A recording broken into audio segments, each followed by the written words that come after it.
Right now, we have got, like I said, Marlene Pottinger Gayle, Associate Counseling Psychologist, on the line. Marlene, are you there? Yes, I am here. Hi, Nikki. How are you? I'm doing pretty good, pretty good. Now, I don't know how much you heard of what I said earlier, but like I was saying to my listeners, a lot of times we complain that we're not being loved right or we can't find love, but we don't ask ourselves if we've done any of the research to find out how to love ourselves or what kind of love we need.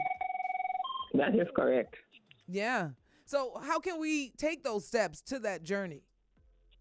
Okay, and that's a very good question because what we fail to understand sometimes is that self love is really an appreciation and an acceptance of who you are. And so, if you really accept yourself and appreciate yourself for who you are, for one thing, you'll stop comparing yourself to others. The fact is that you're just a unique individual. Understand that you are a unique creation of, the Almighty. And so you don't need to compare yourself with another because that is one way in which we really devalue ourselves because we're just not another person. Just to reiterate on that, I want people to hear that clear. So, if you're comparing your life to somebody else and you wake up and you're looking at somebody else's Instagram because in your head you feel a way that that's not your life, you have not yet reached the level of love yourself yet. That's part of it. Looking at somebody Yes, else and wanting, yearning. It's okay to say, I wanted this for myself, but I'm going to work on it that way. But if you wake up obsessing, and that's a different level. But go ahead. What else do we need to do? okay. Well, one of the things that we really do is beat upon ourselves when we make mistakes. We have to understand that everybody makes mistakes. And so when we make a mistake, it's really an opportunity to learn and an opportunity to celebrate that you have learned something. And you can just move on from there now to be a better version of who you are. Absolutely. More steps? Yes, understand that your value, though, does not lie in how your body looks. So I think it's kind of similar to the first one, Yeah. but it's kind of different because sometimes we look at the kind of body. I don't like my face. I don't like my breast. I don't like my bottom. I don't like. But you are not your face or your breast or you are a unique package. And it's not just about how you look. It's not just about how short or how tall you are, but you are a real valuable package. And learn to appreciate yourself for that. Yeah, that one is a big misconception. A lot of people, they will run and do body morphing, and then all of a sudden they're on social media exuding this big level of confidence. But have they really taken the time to love themselves? A lot of times they haven't. They just know how to spew what people need to say, to get the reactions. That is correct. That is correct. And we have to learn to be kind to ourselves. So, quite frequently I hear, I'm so kind to other people, but I don't like this about me. I beat up on myself so much. So how can you be kind to other persons when you're not kind to yourself? Is it coming from your heart? Because even the good book tells us, love your neighbor as yourself, not more than yourself. Yeah. So it's very important to recognize that you need to be cared for and nobody else is going to do it for you before you recognize that you need to do it for yourself. Yeah. So first and foremost, love yourself. Yeah. And then you can share that love with others. With that one, that's also a loaded one because there's a lot of people walking around, doing things for people to be loved, right? And then when they're not doing it because they already have a love of themselves and understanding of themselves, if they're still in that insecure zone and they're out there doing things for people, they feel a way when those people don't do it back. Like, That's it. Yeah. That's it. That's it. Yeah. Yes. And then you feel even more unloved. You feel even more unvalued. I don't know if that's a real word, but I'm going to use It is today. Unvalued. Yes, it is. So you have to take the time to put that value on yourself. So you could develop a little self-care routine. Yeah. Knowing that you're going to take care of yourself because you are number one. So make some time to do your exercise, make some time to make sure you eat properly, eating the right kinds of foods, using the right kinds of stuff on your skin. getting a massage if you need to, taking time out for yourself for rest and relaxation. Those are being kind to yourself and showing yourself that you love yourself. Absolutely. And it's not easy. I mean, people are listening to us talk about it. I want people who are listening to understand this is not an easy thing to do. But if we can at least pinpoint some things that can help you understand, maybe if you want to head towards the path of loving yourself a little bit more, it can help you in that way, you know? Yes, definitely. And, when you start to take care of yourself, you become more confident. Mm-hmm. And being confident is a way of also developing appreciation and acceptance of who you are. Mm-hmm. So you can be confident in the skin that you are in. Yeah.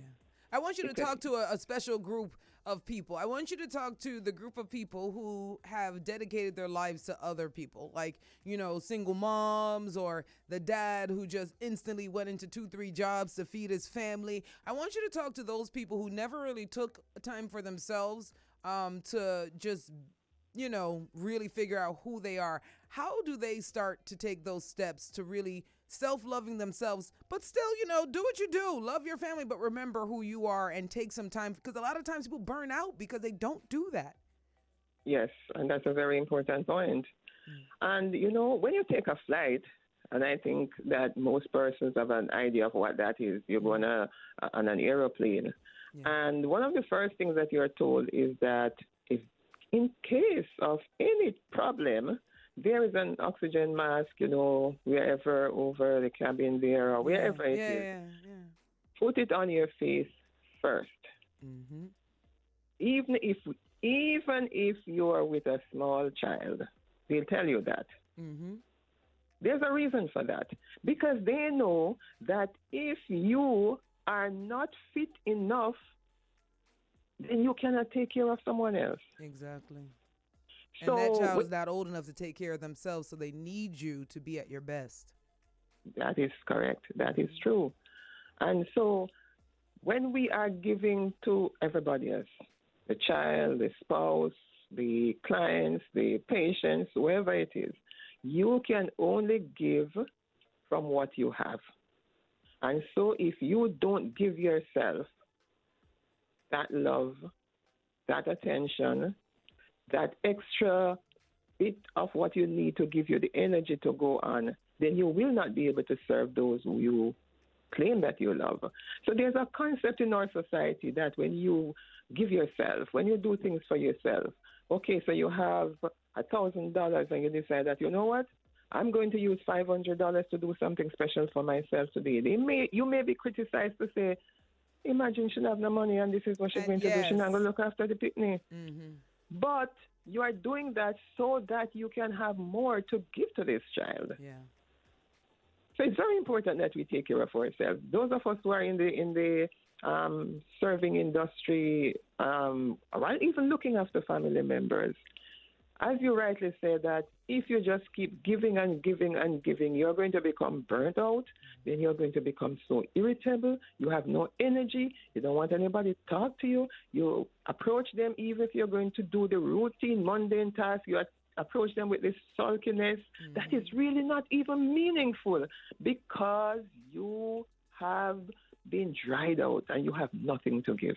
Yeah, I love that. And there's so many ways, people, to self-care. I'm telling you, you can get some Epsom salt, scrub up that tub, and just lay down there for a good couple of minutes. Get you a couple of them little tea lights, you know what I mean? Put on some Barris and let Calgon take you away, Oh, yes.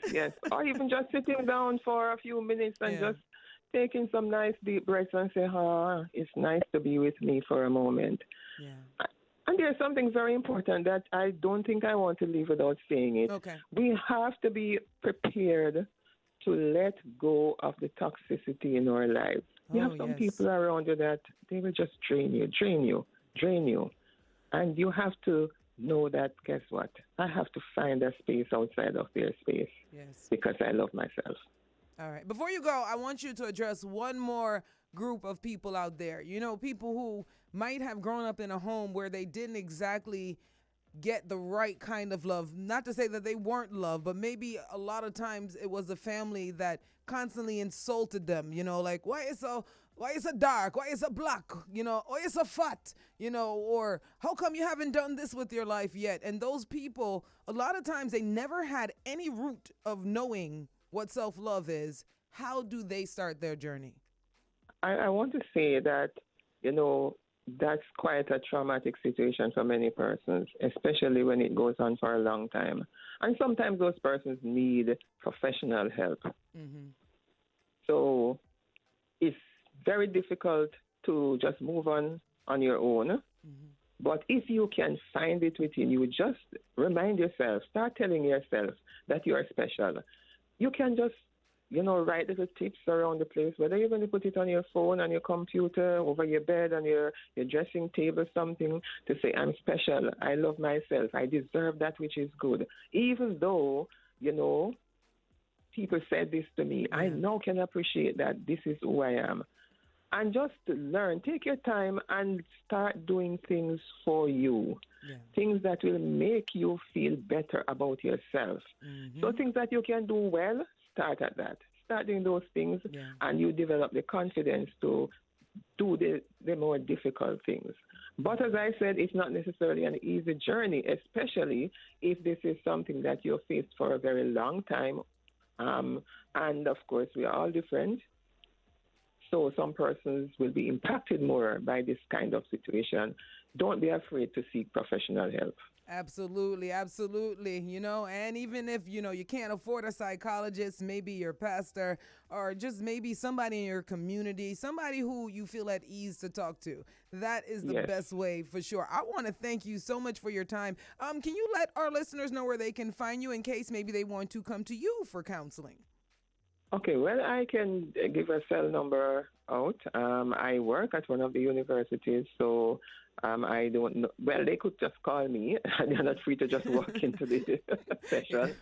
So I'll give the number out there. It's 876-772-9625. Right.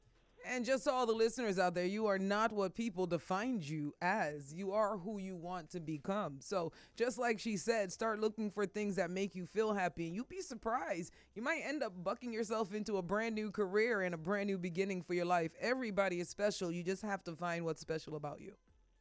Yes, and remember, that whatever you do in life, there are some persons who will say things about you. There are some persons who will judge you. Always. But that's just a part of life, so you don't have to take anything personally. Absolutely. And there's no reason to. You know what I mean? There's no reason to. Some people would say something. What they say, one man's trash, another man's treasure. Same thing. That's it right there. So that's it right there. Thank you so much for your time, Doc. I appreciate it. Well, I'm going to call you Doc. I know it does not in your title. Okay. Okay. Thanks for your time, Doc. I appreciate it. Thanks for coming by the crossover.